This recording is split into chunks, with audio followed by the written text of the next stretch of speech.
Good evening, Marketing One students. This is Mr. Buell coming at you for the first time to Mrs. Taylor and Mrs. McDonald's class. And I wanted to follow up on Mrs. McDonald's lesson on Monday, talking about how to segment a market based on geographics. So in her presentation, Mrs. McDonald talked about how you can segment a market a variety of ways, and the first of which we'll study a little more in depth today is geographics. And what better way to do that than by looking at the presidential election, which is occurring next week. One thing that you have to keep in mind in terms of segmenting the market is that companies or politicians have huge budgets. We know that, but they don't have unlimited budgets.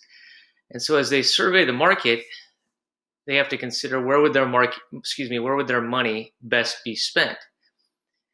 And especially when you look at politicians in the election, you have to think about what states are winnable and what states simply aren't. For example, Oregon has not voted Republican for a president since 1984. And if you look at all the data, basically on any website, you'll see that Oregon is a lock to vote for the Democrat, and their 7 electoral college votes will go to Joe Biden this year, and I don't think that there's any dispute about that. So if you're Donald Trump and you're thinking about segmenting your market and budgeting wisely, your first thought is, well, let's not waste any money in Oregon. So the $1 million question is, well, where should we spend our money then if we want to have our best chance at winning the election? So I'll show you this, the first link I have today, and you guys have this on your modules, but our first link is NPR's Electoral College map from October 9th of this year. And let me preface anything or any website with the fact that it is hard to find websites and information that's unbiased. I've been searching here all day, all afternoon, and all evening, trying to find the most unbiased yet useful websites, and it's hard. And behind the curtain of Mr. Buell is the fact that his mother is a staunch Democrat and his father is a staunch Republican, and his parents don't even talk about politics, or else they'll end up getting in a huge fight. So I'd like to think that I come from a fairly middle perspective, if anyone can even be that anymore. So I just want to preface with any site that we look at, I don't mean it to be biased, and I don't think too many of these are. Just wanted to get that out there. Okay, so as we look at the map here of the Electoral College and what is predicted to happen, and who knows. In 2016, I don't think that things went according to plan, according to all the experts that were out there. I think the Trump Electoral College, I won't call it a landslide, but significant victory wasn't predicted by too many.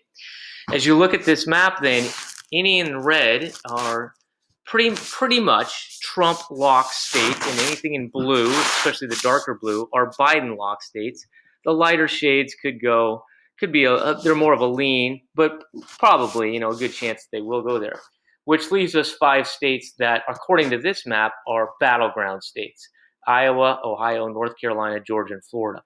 Now, when we look at some other sites, you'll see that there's an expansion of battleground states, meaning it's not just 5 states they think are capable of going either way, but it's more than that.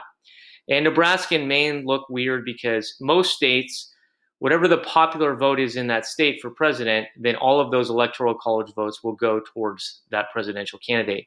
Nebraska and Maine divide up their electoral college votes based on popular vote as well as electoral college, and we won't get into all of that. I read an article about it, but just know that they don't have to send all of their votes to one party. They can divide it up, which is why you see these squares like that. Okay, so that's an introduction to all of this. And now as you go back here, I'd like to play to you this video. It's a map. Let me click on it. And again, you have all of these links. But here's a campaign map as morphed by money. So this is what we're going to talk about today when we're talking about segmenting a market, is with these politicians, how do you know where to spend your money and what are the important states? Now look at the date of this video. This is discussing the 2012 election, and they'll even use data from 2008. But the information itself is very relevant because it talks about how you need to focus on the states that matter and spend your money there. So I'm going to play this quick video for you because I feel like it does a really good job of explaining kind of what we're going to get to in just a moment. Here's the electoral map from 2008 with the familiar red states for Republican John McCain and blue states for Democrat Barack Obama. It's a little misleading. It almost looks like red won. But of course, in the presidential election, state size doesn't matter. Electoral votes do. So let's make the size of each state reflect its electoral clout. Densely populated states with more electoral votes, like New Jersey, are now bigger. States with just a few electoral votes, like Wyoming, are smaller. But this map still doesn't tell us which states are important to super PACs and other outside groups. So let's scale each state based on the money coming in for presidential political ads. There are only a handful of states in this map, battleground states. In 2008, they were all blue. But let's go back to the normal map.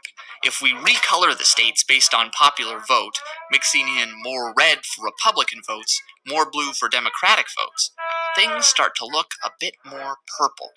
And of course, super PACs and similar groups spend money in the purplest of states. It looks even weirder when you size the states by the amount of money spent per voter. In Nevada, outside groups are spending nearly $6 per voting-aged adult. Next door in California, they've spent less than a cent. For folks who want to influence the election, this is the map they see. These are the United States that matter to them.